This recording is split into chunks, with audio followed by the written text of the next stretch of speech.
क्यों? क्या तकलीफ है तुझे? सलामी जी उस्ताद जी। किस ग्रेस को लेके आ गए? मैं चल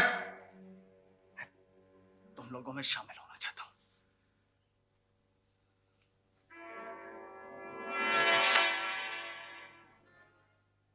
किसी से बदला लेने क्या?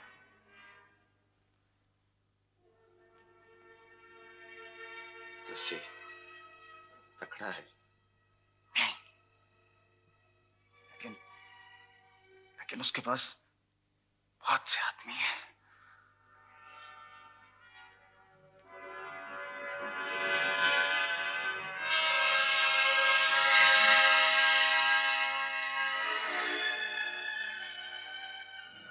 सलामी जी उस्ताद जी।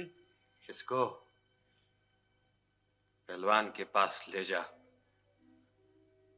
और कहना मेरा खास आदमी है, फटाफट ठीक कर दे।